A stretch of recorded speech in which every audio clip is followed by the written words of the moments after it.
capítulo 2. Ayer nos quedamos, Hechos capítulo 2, en el verso 42.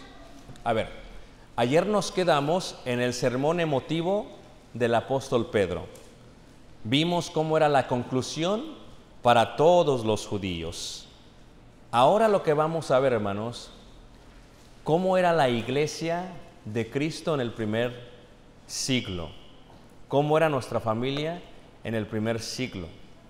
Lo que quiero explicar primero, hermanos, en cuanto a esto, es un punto que he estado explicando mucho últimamente, que se tiene mucha confusión.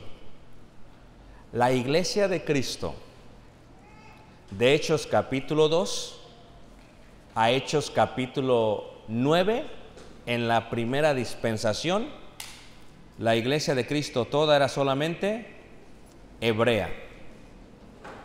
Voy a explicar la parte de hebreo. Hebreo quiere decir raza y lenguaje. Para ser hebreo tenemos que ser descendientes por varones, por la genealogía varonil. Y de lo cual hablamos, creo que ayer o antier, que muchos hemos ya quedado en el olvido. ¿Ok? Entonces, la iglesia primitiva solamente eran hebreos. Por eso Pedro se dirige a ellos, varones israelitas. Porque israelita es aquel que es hebreo. Número 2.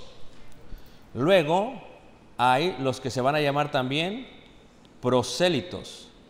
El prosélito. En la Biblia hay dos razas. ¿Okay? Una raza es hebrea.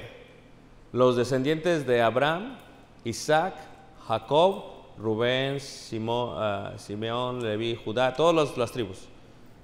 Por hombre, por esperma varonil, estos son hebreos. Y por eso es importante que sepan la genealogía. La otra raza simplemente son los que no son hebreos. Los que no son hebreos son gentiles. Levanten la mano, ¿quién me entendió, hermanos? Entonces, tú y yo somos ¿qué? Gentiles. La iglesia primitiva, Hechos 2, puros hebreos. Ahora, hay otro que es prosélito. Prosélito es aquel que se pega, aquel que se añade. La palabra prosélito significa aquel que se adhiere. Es una persona que decide empezar a guardar la ley de Moisés como si fuera hebreo y por lo tanto se hace judío. Y judío, cuando yo digo judío, es religión. Es judío el que practica la ley de Moisés. Es judío el que practica la ley de Moisés. Aunque fuese gentil uno, se añade a los hebreos y le llaman prosélito judío, o judío porque guarda la ley de Moisés. El hebreo es hebreo de raza. Ayer hablábamos de lo que era el término helenista. ¿Recuerdan quién estaba aquí, hermanos, para tener una idea más o menos de la audiencia? Ok, entonces, los helenistas son los que tienen influencia grecorromana y por lo tanto hablan griego. No se le llamaba el día del Pentecostés hasta el segundo siglo antes de Cristo, porque antes se le llamaba, ¿cómo, hermanos? ¿Cómo? Shabbot, la fiesta de las semanas. Al Pentecostés se le llama la fiesta de las semanas. Entonces, cuando Alejandro el Magno conquista todo y mete el griego como el lenguaje oficial, muchos hebreos que están en la diáspora, a ver, vamos a ver si me entienden esa parte de la diáspora. Levanten la mano, ¿quién no me entiende esa parte de la diáspora ni sabe de qué estoy hablando? Diáspora. Los judíos, ¿has escuchado la opción que dice, andas como judío qué? Errante. Porque los judíos, hermanos, como siempre los han odiado, ¿quiénes los odiaron? Todos los egipcios, todos los cananeos, los alemanes, todos odian a los judíos, los quieren matar a todos. Entonces, lo que ha pasado con ellos es que siempre ha habido un exilio. Se van de Jerusalén con sus familias. Y cuando llegan a una ciudad, hacen una comunidad judía. Y lo primero que establecen es una sinagoga para seguirle enseñando a sus hijos y a sus nietos la ley de ¿quién? De Moisés. La diáspora es ese sentimiento de expansión de los judíos por todos lados. ¿Ok? Cuando hay una fiesta, ayer les dejamos tarea, no les voy a preguntar porque ayer me di cuenta que casi nadie la hizo. Yo sí la hice. Hay 3 fiestas para los varones judíos que tienen que guardar. Número 1, la fiesta de las semanas, Shabbat o Pentecostés. De los panes sin y de los... Son las 3 fiestas. Entonces, los judíos van. ¿Cuándo empieza la iglesia? En la fiesta del Shabbat, de las semanas. Entonces, hay judíos de muchos lados de las naciones. ¿Por qué están ahí? Porque están en la diáspora. Y regresan a celebrar la fiesta porque, créelo, si un judío no va a celebrar la fiesta a Jerusalén, lo excomulgan del pueblo. Si nosotros estuviéramos en la ley, tú no vienes el domingo a la iglesia, te excomulgamos. Así era con los judíos. No venías, te excomulgan, ya no te hablan.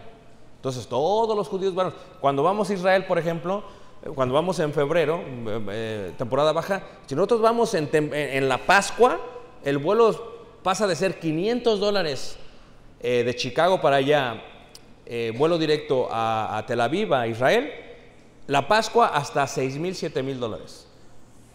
¿Por qué? Porque todos los judíos varones, ¿qué?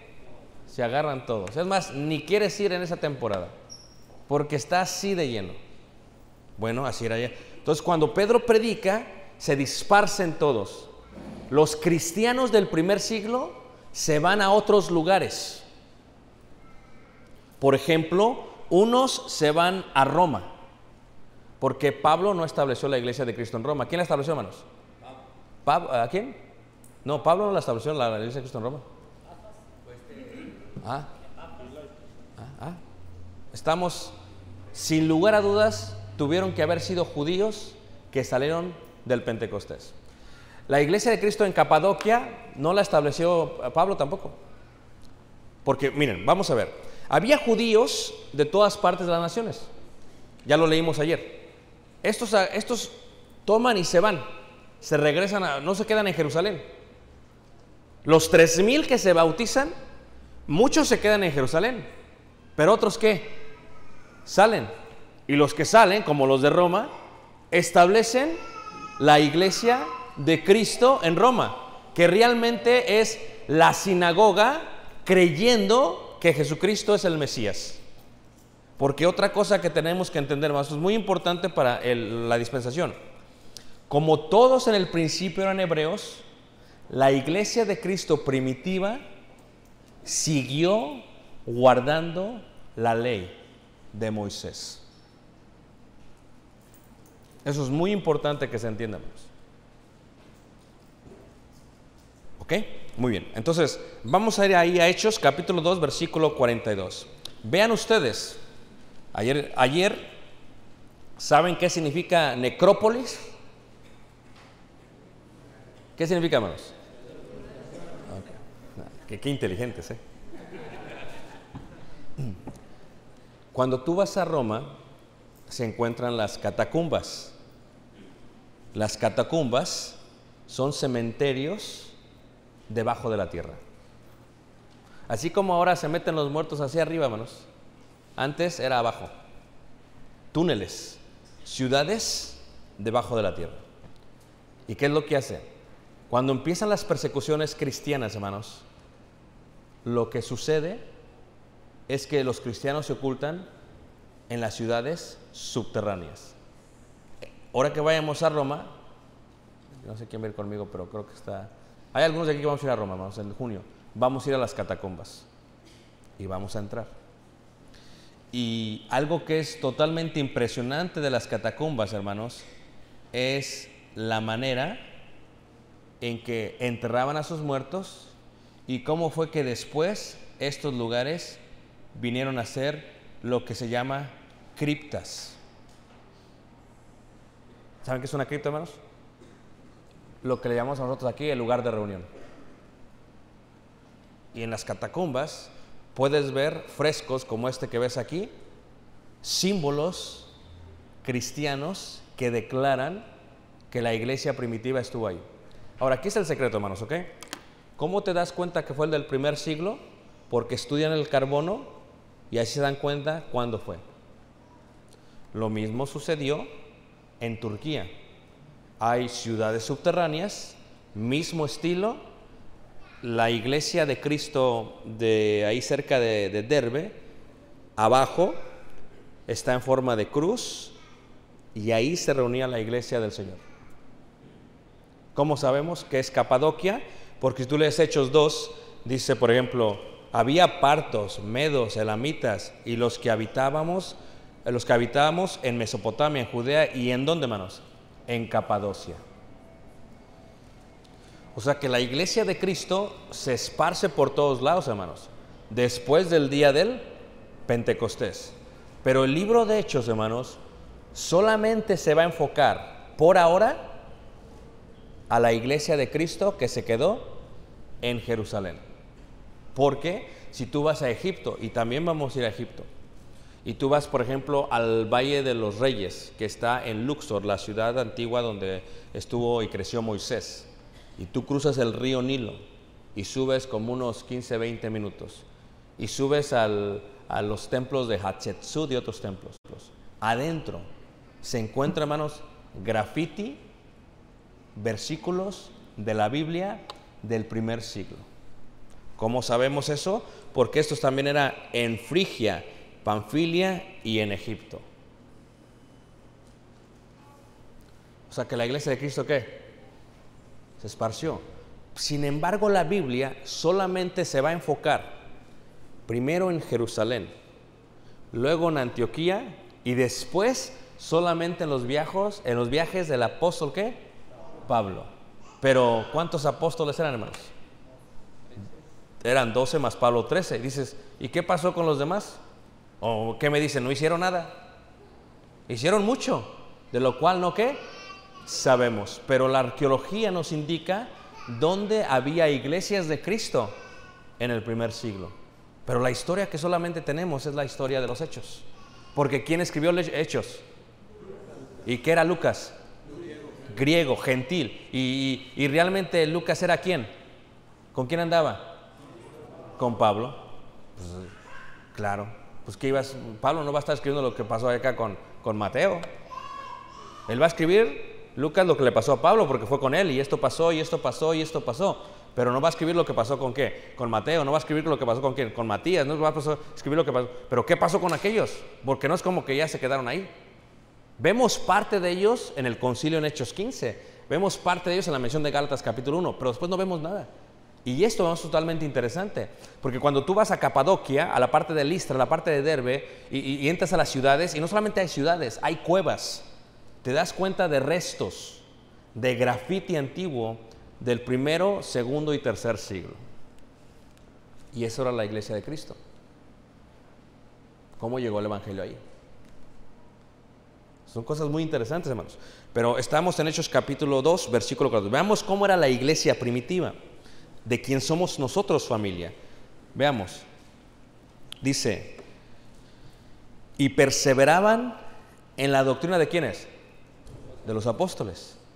¿Se acuerdan ustedes que yo les decía, esta es la foto que les decía del pez? Esta es la puerta de la Odisea, hermanos. ¿Ok? Esa es la puerta de la Odisea. Algo muy interesante que veremos es que todo esto, hermanos, es el Imperio Romano, por donde se extendió el Evangelio. Pero la única parte que nosotros veremos, hermanos, en el libro de los Hechos es aquí, aquí y aquí. Pero en España hay restos, en Marruecos hay restos, en Libia hay restos, en Egipto hay restos, en la parte norte hay restos. Y no solamente allá, Jordania, e Irak, e Irán y hasta la India. Son cosas que no sabemos que pasaron, pero que sucedieron. Pero ¿cómo era la iglesia primitiva? Primero, perseveraban en la doctrina. Y reiteramos, ¿qué sería o qué significa la palabra doctrina? ¿Qué significa la palabra doctrina? La palabra doctrina viene de la palabra didakei o didache. Didakei o didache, eso es lo que significa doctrina, ¿ok? Didache o didake, ¿ok? Y esto, hermanos, es enseñanza, instrucción. En pocas palabras, hermanos, la iglesia preservó la ley de Moisés y empieza a haber un cambio total en la manera en que ellos actúan para con Dios. Pablo, si tú ves el capítulo 28 de Hechos, el capítulo 22 de Hechos, Pablo sigue guardando la ley. Pablo celebra la Pascua. Pablo hace todavía el voto y se rapa. Pablo sigue guardando las tradiciones de ellos. Es más, cuando le dice a todos los judíos, escuchadme ustedes, y les empieza a hablar en hebreo. Porque eso es otra cosa. Pablo no solamente era hebreo de raza, él es hebreo de hebreos. Es un hebreo que no está como los helenistas. Es un hebreo que no solamente es hebreo de raza, pero que habla el lenguaje. A eso es lo que se le llama hebreo de hebreos. Así no era cualquiera, hermanos. Porque, por ejemplo, si tú ves Hechos en el capítulo 6, en el verso 1, dice ahí, Hechos 6, verso 1, a ver, el que lo tenga lo puede leer. Hechos 6, verso 1, ¿qué dice? En aquellos días, al aumentar el número de los discípulos, hubo murmuración de los griegos contra los hebreos. Hasta ahí. A ver, de los griegos contra los hebreos. Y tú dices, a ver, hermano, ¿quiénes son los griegos? ¿Quiénes son los hebreos? Si la iglesia primitiva toda es hebrea, ¿por qué hay griegos? Es muy sencillo, porque había muchos hebreos que no hablaban hebreo. Había muchos hebreos que no hablaban hebreo y se le llamaba griegos, porque los gentiles no entran a la iglesia hasta Hechos capítulo 10, hasta que Cornelio entra, hasta que se viene la visión, hasta que la dispensación se empieza a cumplir. Pero antes, puros hebreos. Y aquí hay un problema. ¿Quiénes? Los hebreos, que de pronto venían todos de la diáspora con los hijos y las viudas y todo, y venían y ya ni hablaban hebreo. Y dicen, sí, las viudas de los griegos, las que vienen de afuera, que no hablan ni hebreo porque no preservaron su cultura, y nosotros. Y hubo murmuración. Ahora, ¿quién tiene preferencia? En la iglesia primitiva, al parecer, los hebreos. ¿Por qué tienen preferencia ellos? Es muy sencillo, hermanos. Cuando hay una gran inmigración a Estados Unidos y de pronto deportan a todos para acá, a los dreamers que le dicen, a los que se llevaron de niños, y luego no hablan inglés, no hablan español, y los mandan para acá y llegan aquí y empiezan a sufrir porque no hablan, ¿qué, hermanos? Y dicen, pues, ¿de quién es la culpa? De los papás. Y empiezan a sufrir. Y van a un lugar, ¿quién tiene preferencia? Pues los de aquí, pues nosotros sí estamos aquí. Pero aquel también es mexicano. ¿Y eso qué? Ni habla español. Así estaba pasando en aquellos tiempos. Había una gran diferencia entre ellos. Ellos perseveraban, dice ahí, perseveraban en la doctrina, en la enseñanza. ¿Qué es la enseñanza de los apóstoles? En Juan, en el capítulo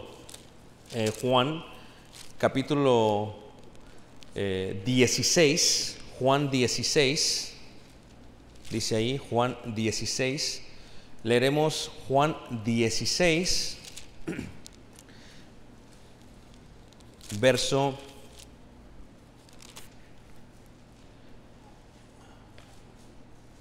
13, el que lo tenga lo puede leer. Pero cuando venga el Espíritu de verdad, Él os guiará a toda la verdad. Ok, ¿a quién le está hablando Jesús, hermanos? A los apóstoles. ¿Quién es el único que no está presente? No, Pablo todavía ni llega, ese está todavía allá con los fariseos. Judas salió. Están los otros 11. Y les dice, cuando venga el Espíritu de verdad. ¿Cuándo vino el Espíritu de verdad, hermanos? El día del Pentecostés. Es cuando vino. Ahora, ¿qué vamos a hacer como iglesia de Cristo ahora? ¿Qué hacemos? Bueno, el Espíritu que recibieron los apóstoles es el que empieza a guiar a la iglesia a toda ¿qué? A toda verdad, dice ahí. porque no hablará por su propia cuenta, sino que hablará todo lo que oyere, y os hará saber las cosas que habrán de ¿qué? De venir. Así que los apóstoles, a diferencia, dicen, no te preocupes de qué vas a decir, el Espíritu les va a decir lo que van a decir. Y la iglesia primitiva, la iglesia de Cristo, literalmente, hermanos, era una iglesia donde el Espíritu Santo gobernaba, enseñaba y mostraba. Por eso cuando vemos Hechos en el capítulo 2, cuando vemos esta parte que dice aquí la Escritura, dice, y perseveraban en la doctrina, es en la enseñanza. Doctrina es no solamente una enseñanza, no solamente es toda la enseñanza, toda la fe, todo lo correspondiente. Los judíos tenían preguntas, decían, ok, ¿qué hacemos con esto? Esto es lo que quiere decir, decían los apóstoles, pero no por ellos mismos, sino que ¿quién les estaba diciendo a ellos? El Espíritu Santo era el que les decía lo que tenían que decir, era lo que los estaba guiando. Número 2 dice, en la comunión, dice, unos con ¿qué? Con otros. La palabra comunión del griego es koinonia, que significa unión, ayuda, contribución, amor fraternal, confraternidad. Es lo que significa la palabra koinonia. Había una unidad sin igual, cumpliendo la oración del Maestro. En Juan 17 en el Getsemaní dice, para que sean uno, como yo y tú somos ¿qué? Uno. Porque Padre, Hijo son uno. Para que sean uno, como tú y yo somos ¿qué? Somos uno. De esta manera los primeros cristianos estaban muy unidos, contribuyendo mutuamente por las necesidades todos ellos. Y sigue diciendo, en el partimiento del pan. Ahora, ¿cuándo predicó Pedro el sermón, hermanos? ¿Qué día? ¿Qué día de la semana es?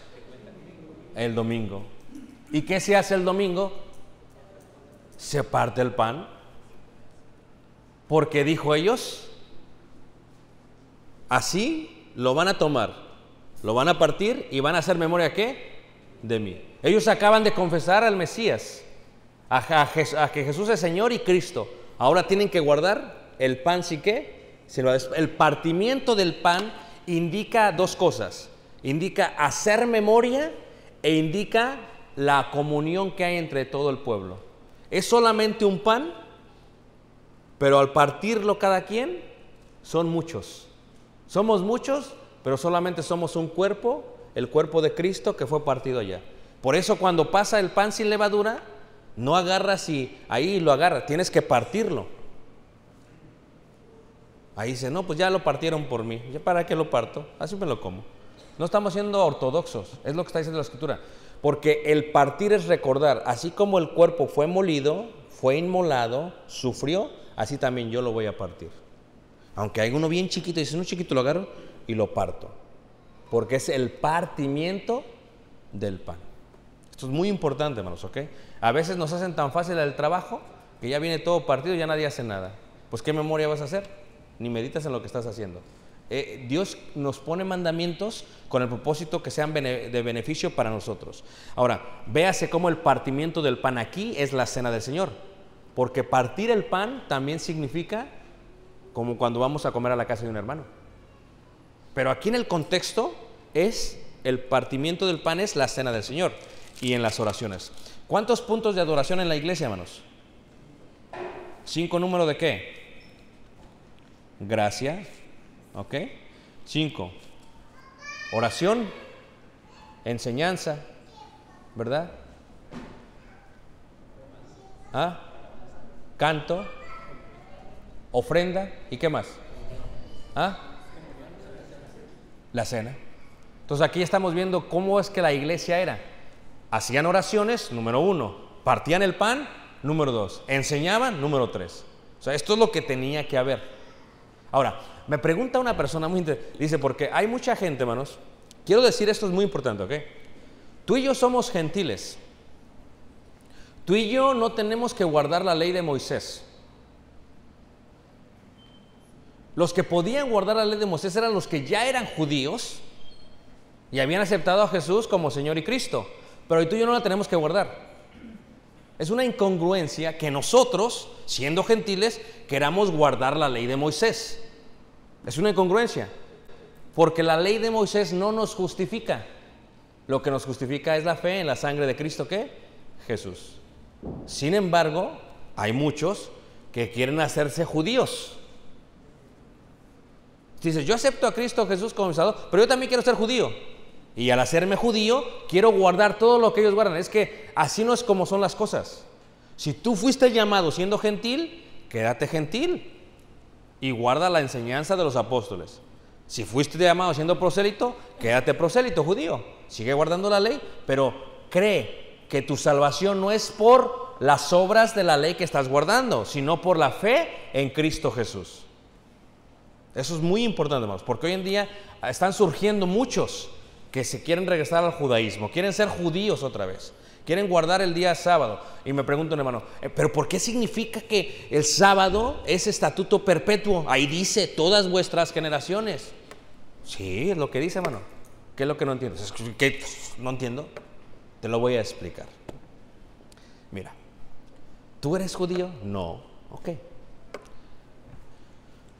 Los judíos, hebreos judíos, siguieron guardando el día sábado aún después de haber aceptado a Cristo Jesús. Pero los gentiles no eran requeridos de guardarlo. Por eso el debate en Romanos 14. Porque los judíos le decían a los gentiles, mira, como que entraste muy fácil a la iglesia, como que tu salvación no tuvo mucho chiste. ¿Y qué les decían? Nosotros fuimos circuncidados, nosotros guardamos el sábado, guardamos las lunas nuevas, guardamos la ley, guardamos todo esto. Y tú, nada más aceptando a Jesús, eres salvo. Decía, no, te vamos a hacer como nosotros para que seas salvo. Y eso ya era un evangelio errado, dice Pablo en Gálatas. Entonces, dice Pablo, los judíos que son hebreos, cristianos, guardan el día sábado. Si lo guardan para el Señor. Estos no lo guardan. No se estén juzgando unos a otros. Si este lo guarda para el Señor, no lo juzgues tú a él. Porque cada quien tiene su Señor. A eso se refiere que los hebreos judíos, que fueron judíos hebreos por tanto tiempo, guardaron sábado. Vino la iglesia de Cristo y siguieron guardando sábado porque es por estatuto ¿qué? Perpetuo. Pero no quieras tú, siendo gentil, guardar la ley de Moisés. ¡Qué locura! ¡Qué locura! Le estás quitando la esencia al evangelio de Cristo hacia los gentiles. ¿Me están entendiendo, hermanos? Entonces aquí, hermanos, versículo 43 dice, y sobrevino temor a toda persona, y muchas maravillas y señales eran hechas por los apóstoles. ¿Qué quiere decir esto, hermanos? Indica, recuerden ustedes, y estas son las señales que seguirán. Ayer hablamos, las lenguas son por señal, las señales son para confirmar. También los milagros son por señal, las señales para confirmar. Pero ¿quién da ese don de lenguas? El Espíritu Santo. ¿Quién hace ese milagro? El Espíritu Santo, no nosotros. Por lo tanto, el Espíritu Santo es el que está haciendo todo. Y el Espíritu Santo, a través de lo que está haciendo, de esa señal, está confirmando lo que están diciendo. Es el Espíritu Santo. No somos nosotros. Y dice ahí en el versículo 43, dice, y sobrevino temor a toda persona y muchas maravillas y señales eran hechas por los apóstoles. Todos los que habían creído estaban juntos y tenían en común todas las cosas y vendían sus propiedades y sus bienes. Esto no nos gusta a muchos, hermanos. Esto no nos gusta mucho. ¿Están de acuerdo, hermanos? ¿O no? A ver, no se sientan mal. No voy a decir que levanten la mano, pero aquí hay algunos, yo pienso. Levanten la mano, ¿quién tiene ya una propiedad? Ándale, ándale. ¿Tu hermano? Ahí, bájenla. Esta que viene no les voy a preguntar, si no van a decir, ya ves, es el hermano que haga algo al respecto. Hay muchos que tienen más de una propiedad. Tienen 2, tienen 3, tienen 4. ¿Están de acuerdo, hermanos? A ver, ¿cuál es el ejemplo de la iglesia primitiva? Vendían. ¿Otra vez, hermano? Ándale, ándale. Vendían. Todos los que habían creído estaban juntos y tenían en común todas las cosas. Vendían sus propiedades y sus bienes y los repartían a todos según la necesidad de cada uno. qué hermosa sería la iglesia. ¿No lo creen, hermanos? ¿A poco no? ¿Sería bonita la iglesia, hermanos? Wow.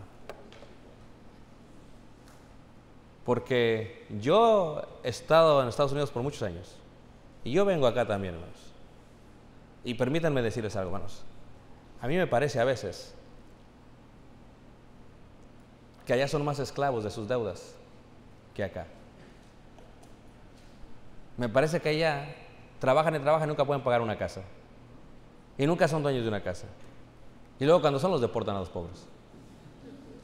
Y acá son dueños de una casa rápido. No todos, algunos. Pero algo que no comprendo es ¿por qué batalla tanto la Iglesia de Cristo en México? Porque no vendemos nuestras propiedades. ¿No lo creen, hermanos? Ayer me decía un hermano, por ejemplo, hermano, es que pues yo quisiera, me gusta que yo quisiera estudiar 4 o 8 horas para dar un buen sermón, pero pues tengo que trabajar, no puedo, claro. Es que hoy en día nadie sostiene a sus predicadores, pero quieren que estén al 100% en la iglesia. Claro, es que hoy en día la casa del hermano es más grande que el edificio de reunión. Es que hoy en día el piso del hermano es mármol y el de la iglesia está en obra negra. Entonces, lo que tenemos que entender, hermanos, es que Hechos es nuestro ejemplo, es nuestro estándar, es el nivel que Dios quería de nosotros, que quiere de nosotros. Y lo vemos a través del pueblo de Dios. Hay muchas necesidades en la iglesia, muchas, infinidades. Lo que ellos nos enseñan es, todos los que habían creído estaban juntos y tenían en común todas las cosas y vendían sus propiedades y sus bienes. No estaba diciendo que vendían la casa donde vivían. Estaba diciendo que las casas que tenían por heredad y todo lo demás y extras, lo vendían y lo ponían y le repartían a cada uno según la necesidad de cada uno. Si tú ves, por ejemplo, ahí Hechos capítulo 4, ahí adelantito, en el versículo 32, dice así, Hechos 4, 32, el que lo tenga lo puede leer.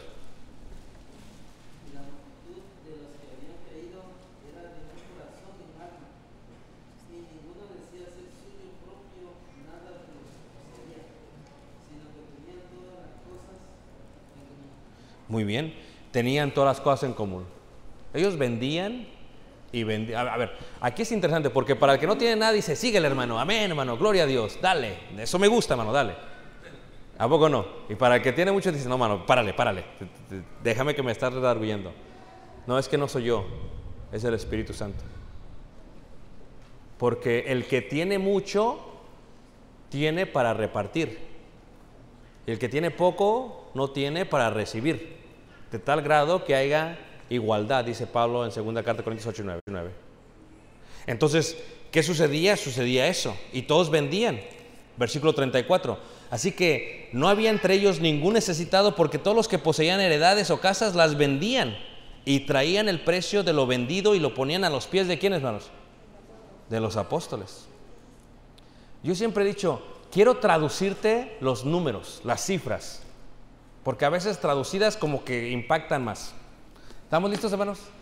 Okay. Yo tuve que preguntarle a algunos de ustedes cuánto cuestan las casas aquí por este propósito. Okay. Dependiendo del barrio. Pero me dicen algunos de ustedes que una casa pequeña vale entre 40 y 60 mil dólares. Yo pienso en dólares porque vivo en Estados Unidos. ¿Estamos bien? Una casa, 40 mil, 60 mil dólares, ¿estamos bien?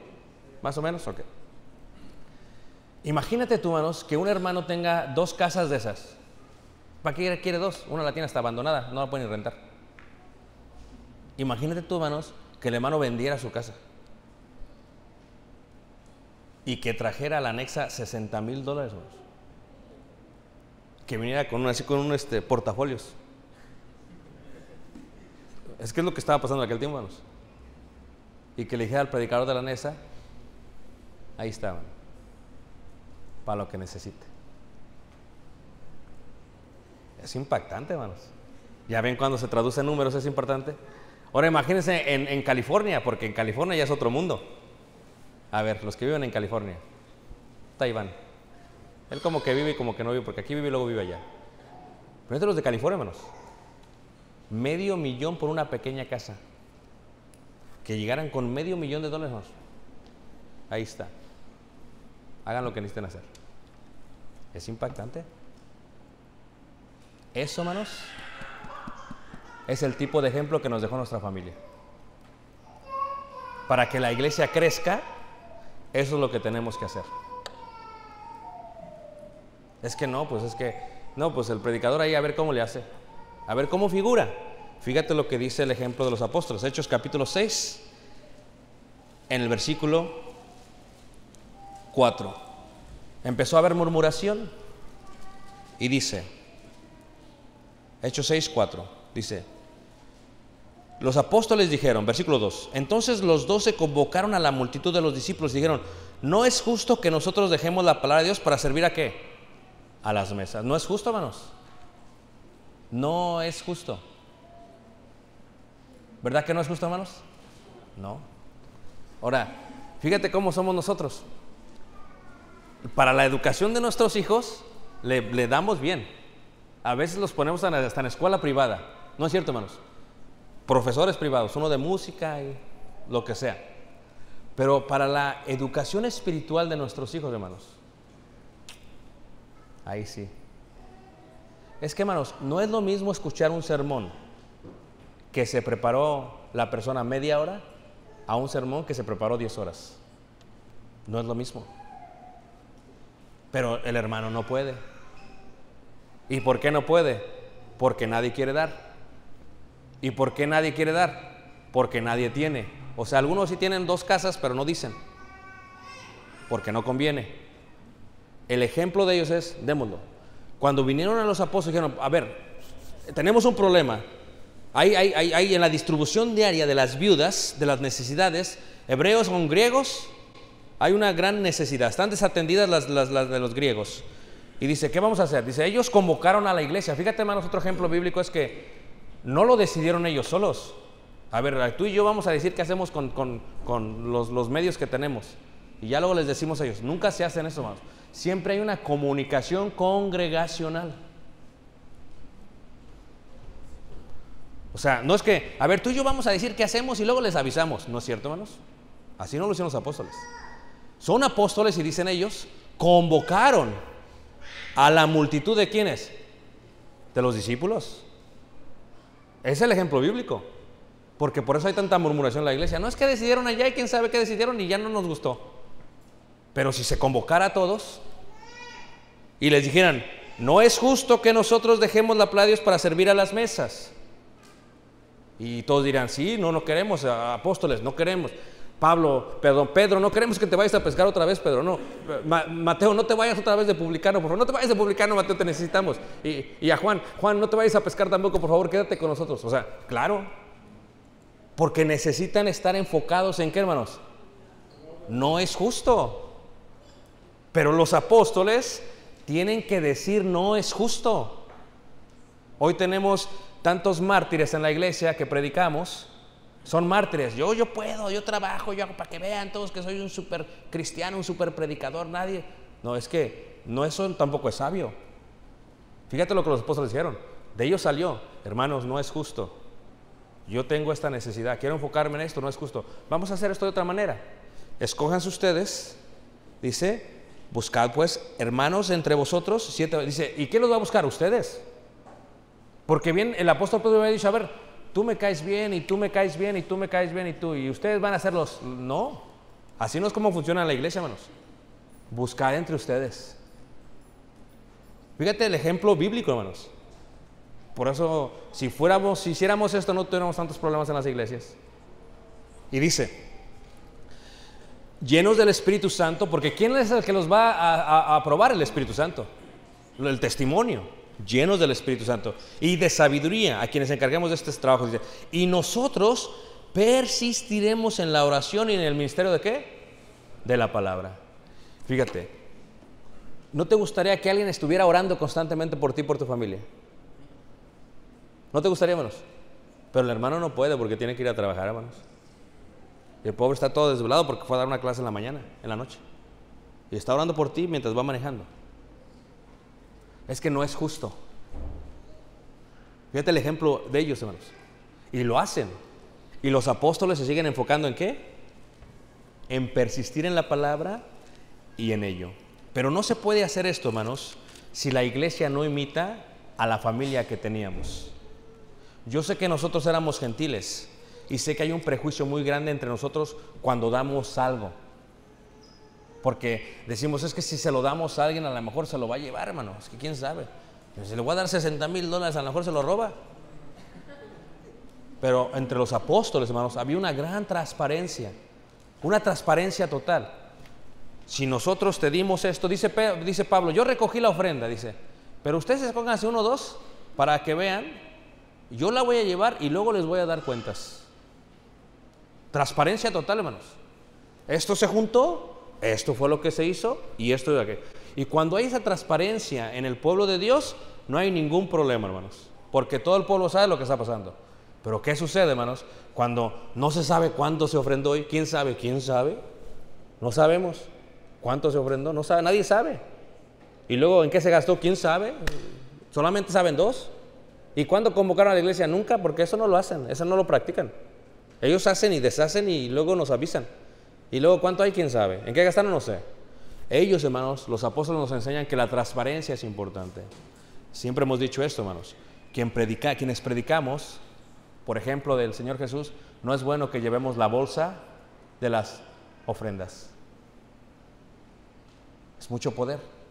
A la iglesia a la cual yo sirvo, si yo predico y luego también soy el tesorero, pues es mucho poder, hermano. Si yo predico, no.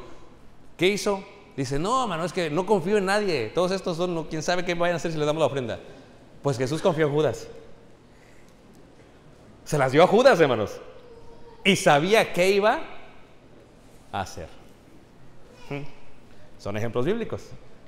¿Qué estamos diciendo, hermanos? Estos son ejemplos de la iglesia primitiva que nos ayudan. Pero si la iglesia fuese dadivosa, como era esta iglesia de Cristo en el principio, hermanos, crecía. Y dice ahí, y perseveraban unánimes cada día en el templo.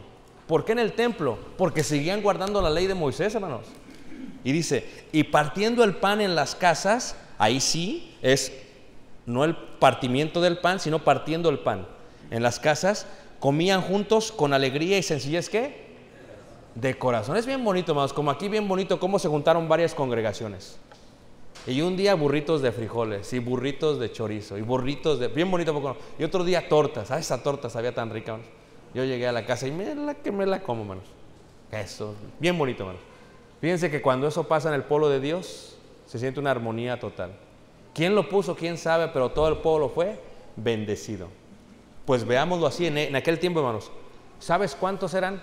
3,000 varones, añádale las mujeres, añádale los hijos, y ellos no eran como hoy en día nosotros. Ellos realmente tenían hijos, hermanos. Tenían muchos hijos. Era un pueblo grande, y todos comían con alegría y sencillez, ¿qué? De corazón. Invitaban a las casas, vamos a comer a la casa. Como ayer que me dice, hermano, vamos a los tacos. Pues yo voy. Porque qué bonito es convivir. Qué bonito es que un hermano te invite, vente a la casa, hermanos, vente, vamos a la casa. Esa era la iglesia, era una comunión total, es una iglesia próspera. Y dice el versículo 47, dice, alabando, o sea, cantando. La palabra alabar es cantar, alabando a Dios y teniendo favor con todo el pueblo. Y el Señor añadía cada día a la iglesia los que habían de ser salvos. Como resultado de lo que ellos estaban haciendo, el Señor añadía a la iglesia a los que habían de ser salvos. Como resultado de eso. Pero había también entre ellos, hermanos, pues unos que querían hacer trampa. Hechos capítulo 4, Hechos capítulo 5, versículo 1. Había unos que querían hacer trampa, hermanos. Ustedes saben la historia, ¿verdad? Había unos que querían hacer trampa. Porque hay unos bien tramposos, hermanos. Hay muchos que estamos en la iglesia y nos importa más la apariencia que la realidad.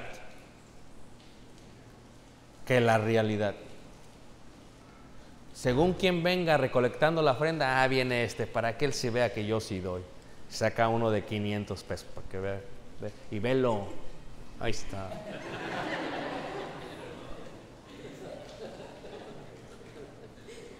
Y luego viene otro que no le importa tanto la apariencia. Una moneda ahí. Lo que sea. Cada uno aparte, algo según haya qué. Fíjate, debe de ser tanto nuestro amor a Dios que escuché alguna vez decir, no solamente es escoger lo que realmente uno quiera darle a Dios, sino hasta el mejor billete de entre los billetes, porque es para el Señor. Yo estuve trabajando muchos años, hermanos, en lo secular, y estuve predicando muchos años también. Y honestamente, cuando yo por primera vez me dieron mi sostenimiento, hermanos, yo me daba miedo hasta gastármelo. Cuando me dieron los honorarios, dije, ¿y si me lo gasto? Como que me sentía mal, hermanos. Yo tuve que crecer como cristiano, como predicador, para poderlo tomar y gastármelo. Porque decía, ay, es que yo creo que no está bien que me compre una Coca-Cola con este. No está bien, no está bien. No es necesario eso. Y yo ya empezaba a pensar, pero es parte del crecimiento, hermanos. Es parte del crecimiento. Pablo habla de esto en Corintios, dice, ¿acaso yo no puedo traer una hermana como la trae Cefas? ¿Acaso yo no puedo traer mi familia? Fíjate que qué curioso, hermanos. ¿O acaso los hijos del predicador son menos que los hijos de ustedes, hermanos? ¿O por qué los hijos del predicador no pueden tener los mismos tenis que los de ustedes? ¿O los mismos zapatos? Si somos una iglesia que tenemos todas las cosas ¿en qué? ¿En común? ¿No es justo? Yo sí traigo mis zapatos Armani, dice el hermano. Yo, George Armani. Y el del predicador, pues puros guaraches. Eso no es justo, hermanos. Eso no está bien. Ese no es el modelo bíblico. El modelo bíblico es todas las cosas ¿en qué, hermanos? En común. Y fíjate cómo dice ahí, pero cierto hombre llamado Ananías y con Zafira, su mujer, vendió una heredad y sustrajo del precio sabiéndolo también su mujer. Fíjate, es que a veces pasa, hermanos, porque raíz de todos los males es el amor ¿a qué? Entonces, ¿qué pasa? Ellos venden la propiedad. Está lloviendo, ¿verdad? Okay. Dije, ¿qué pasó? Ellos venden la propiedad. $60,000 para que me entiendan. Entonces, ellos llegan con los 60,000 a su casa al parecer. Es un ejemplo para que me entiendas. Y están platicando y dicen, ¿sabes qué? Es mucho, mi amor. Es como que es demasiado, realmente es demasiado. ¿Sabes qué? No, es que, ¿qué te parece si? Tipo Judas. ¿Ah? Como el ladrón, como el ratero, cuando te saca la cartera sin darte cuenta. ¿Se acuerdan? Como en el Distrito Federal, en Ciudad de México. ¿A poco no? En pero no solamente allá, también aquí en Tijuana, hermanos, ya en todos lados. Agarra y saca la cartera. Así sustrajo, hermanos. Así sustrajo del precio. ¿Y por qué sustrajo del precio, hermanos? Porque no. Pero el problema no es que haya sustraído, hermanos. Pues bien, nada más hubiera llegado a los apóstoles, ¿saben qué? Vendimos la casa. No tenemos así como la espiritualidad como ellos para darles todo el dinero. La verdad que queríamos, pero se nos hace bien difícil, Pedro, bien difícil. ¿Sabes qué? Les vamos a dar la mitad. Solamente. El problema que tuvieron es que ellos aparentaron dar todo lo que había costado la heredad. Ese fue el problema, hermanos. Por eso cuando tú das para la ofrenda, o sea, no, que según quien viene voy a dar el billete, no. O como aquel meme que hacen ahora que, como ya cambiaron el billete de 20, ¿verdad? Y de uno de 500 se está desmayando la hermana. No. O sea, tú da lo que tú bien quieras dar. Con alegría y con sencillez ¿de qué?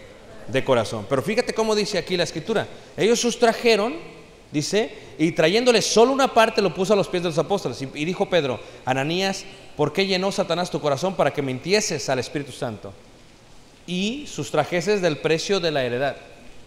Dice, reteniéndola, ¿no se te quedaba a ti? Y vendida, ¿no estaba en tu poder? ¿Por qué pusiste esto en tu corazón? O sea, es que estaba mintiendo. Lo único que tenía que decir es, ¿sabes qué? No quise dar todo.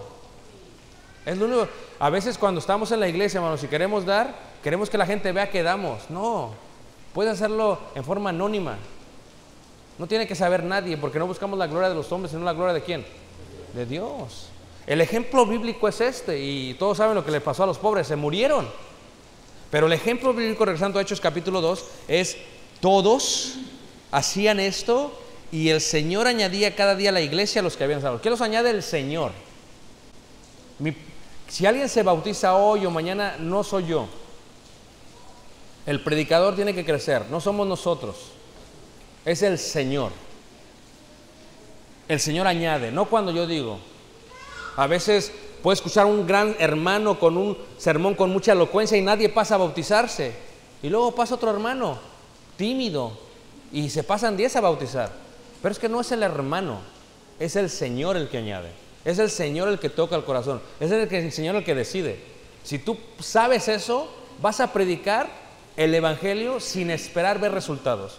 Porque como dice el himno, sembraré la simiente preciosa.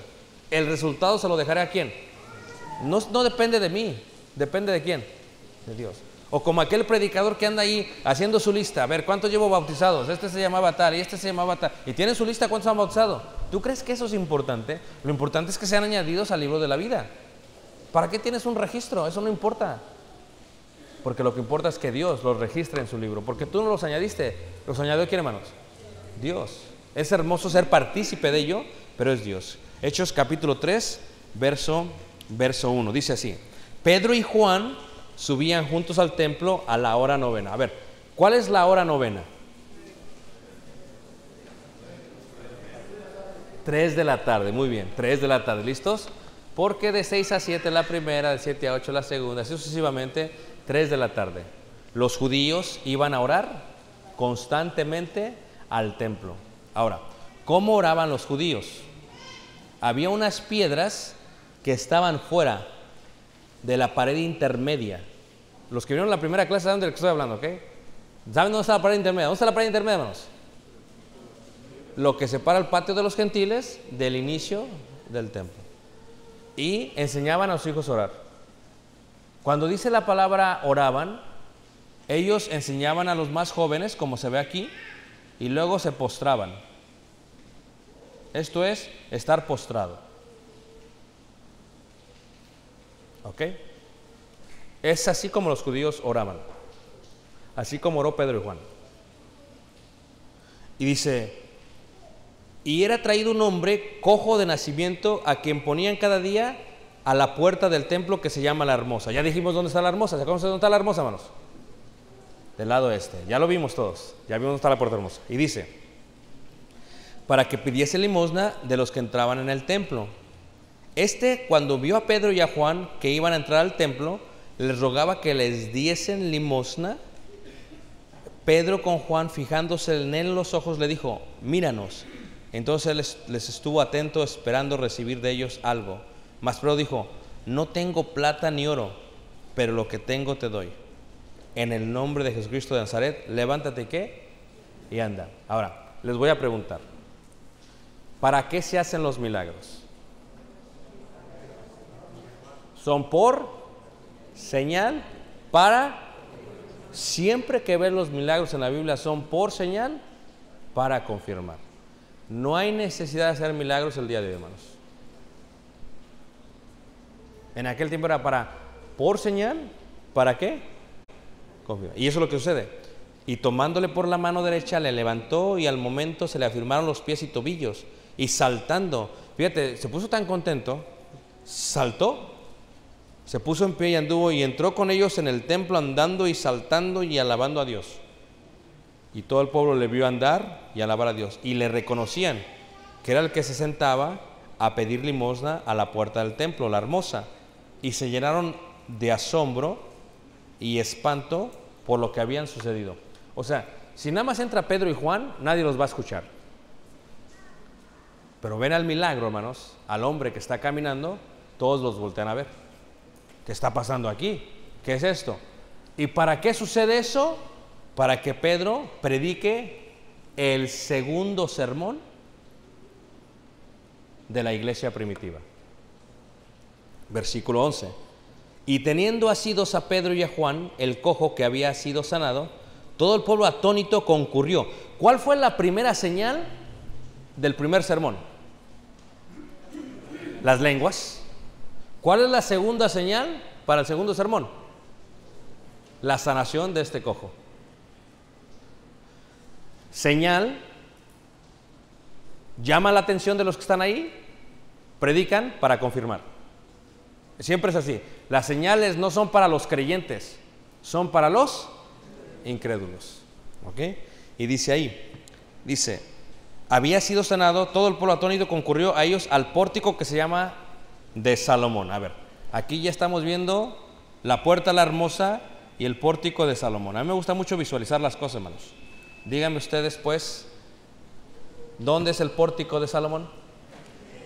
¿Este es el pórtico de Salomón? Sí. ¿Y la puerta de la hermosa? Aquí. Entonces, pasó lo que pasó, entraron, salieron y de aquí empezaron a ¿qué? A predicar. Ahí está el segundo sermón. Pórtico de Salomón.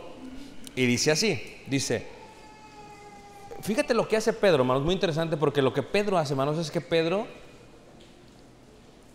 quiere seguir llamando al arrepentimiento a aquellos que son hebreos y que son judíos. Es lo que quiere hacer Pedro. Fíjate cómo empieza. Dice, el Dios de Abraham, de Isaac y de Jacob. ¿Por qué empieza con ellos, hermanos?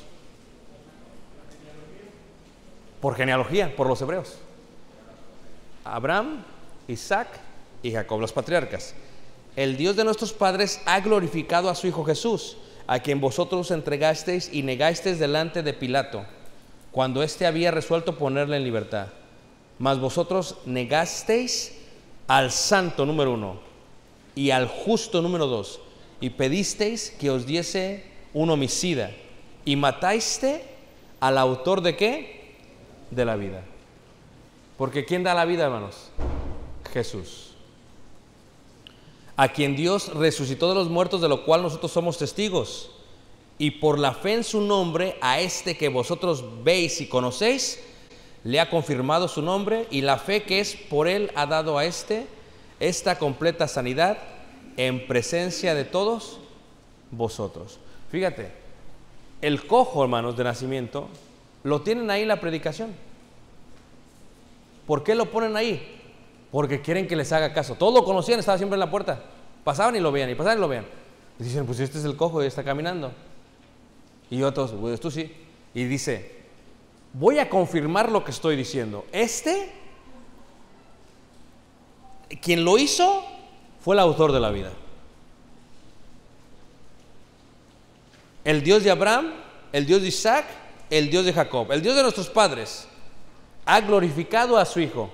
Y ustedes lo mataron. Fíjate, sigue predicando la muerte de Jesucristo y la culpabilidad de ellos. Versículo 17. Mas ahora, hermanos, sé que por ignorancia lo habéis hecho, como también vuestros gobernantes. Pero Dios ha cumplido así lo que había antes anunciado por boca de todos sus profetas, que su Cristo había de padecer. Así que arrepentíos y ¿qué? Y convertíos. El arrepentimiento es vital para el Evangelio del Señor, para que sean borrados vuestros pecados y para que vengan de la presencia del Señor tiempos de refrigerio. Y Él envía a Jesucristo que os fue antes anunciado, a quien de cierto es necesario que el cielo reciba hasta los tiempos de la restauración de todas las cosas, de que habló Dios por boca de sus santos profetas, que han sido desde tiempo antiguo. Es interesante porque lo que hace Pedro es, coloca a los patriarcas, habla de Jesús. Coloca a Moisés, quienes respetaban todos ellos, para hablar de Jesús. Y lo hace para predicar ¿qué? El Evangelio. Versículo 22. Porque Moisés dijo a los padres, el Señor vuestro Dios os levantará profeta entre vosotros, hermanos, como a mí. A él oiréis en todas las cosas que os hablé. Esto está en Deuteronomio 18, versículo 15. Y toda alma que no oiga a aquel profeta será desarraigada del pueblo. Y todos los profetas desde Samuel en adelante, cuantos han hablado, también han anunciado estos días.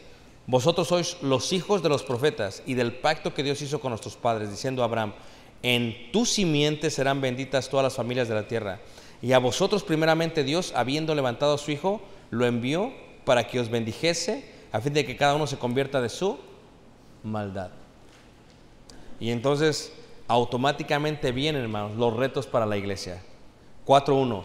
Hablando ellos al pueblo, vinieron sobre ellos los sacerdotes con el jefe de la guardia del templo. Ahora, ese jefe de la guardia es el jefe de los soldados del Sanedrín. ¿Ok? Y los saduceos. Hablaremos ahorita de los saduceos. Dice, resentidos de que enseñasen al pueblo y anunciasen en Jesús la resurrección de entre los muertos, porque los saduceos no creen en resurrección. Y les echaron mano y los pusieron en la cárcel hasta el día siguiente, porque era ya tarde. Lo que tienen que entender es que la iglesia primitiva, hermanos, ¿cuántos se bautizaron el primer día, hermanos? Pero tú dirías, ¿dónde está el apoyo para los apóstoles? Muchos judíos no creyeron, siguieron yendo al templo. Y Pablo y Juan se dan cuenta de esto y le siguen predicando a todos ellos. Eso es lo que sigue pasando en la iglesia, hermanos. Ellos siguen predicando. ¿Qué es lo que hacen, hermanos? Los meten a la cárcel. ¿Quiénes? Los saduceos. ¿Quiénes son los saduceos? Los saduceos, hermanos, son un partido político. La palabra sedek en hebreo es justo, justicia, los justos, porque están los saduceos y están los fariseos. Fariseos viene de la palabra hebrea farisheim, que significa los apartados, los consagrados, los puritanos. ¿Okay? Están los celotes, que eran más como una milicia, como así como hombres de guerra, hombres de pelea, que hacían las cosas a la fuerza, que peleaban. Entonces tienes varios partidos políticos, pero los saduceos no creían en la resurrección. Y cuando dicen, ¿estás hablando de resurrección?, los meten a la cárcel. Ahora, lo que tienen que entender, hermanos, y con esto vamos a ir a descansar, el Sanedrín significa 70. ¿Qué significa el Sanedrín, hermanos? Estos 70 vienen de los consejeros que el suegro de Moisés le dijo, búscate hombres de verdad para que te ayuden a juzgar al pueblo. Y de ahí viene los 70, lo que es el Sanedrín. Ellos eran lo que sería la Corte Suprema de Justicia. ¿Y por qué eran 70? Porque si empezaban a votar y eran 35 contra 35, quedaban empatados. ¿Quién desempataba? El sumo sacerdote. Porque aún entre ellos había igualdad. Pero el que tenía más peso era ¿quién, hermanos? El sumo sacerdote, porque era el que decía lo que iba a pasar. Entonces, parte del Sanedrín, unos son saduceos y otros son fariseos. ¿Ok? Ellos tienen creencias diferentes, pero sirven en la Corte de Justicia. Entonces, cuando los saduceos dicen, ¿está hablando de la resurrección? Los fariseos pues, están bien contentos, ellos creen en la resurrección. Los saduceos dicen, no, y los meten a la cárcel. Y están en la cárcel. Y ahorita los vamos a dejar en la cárcel. Y hoy después del descanso los sacamos de la cárcel.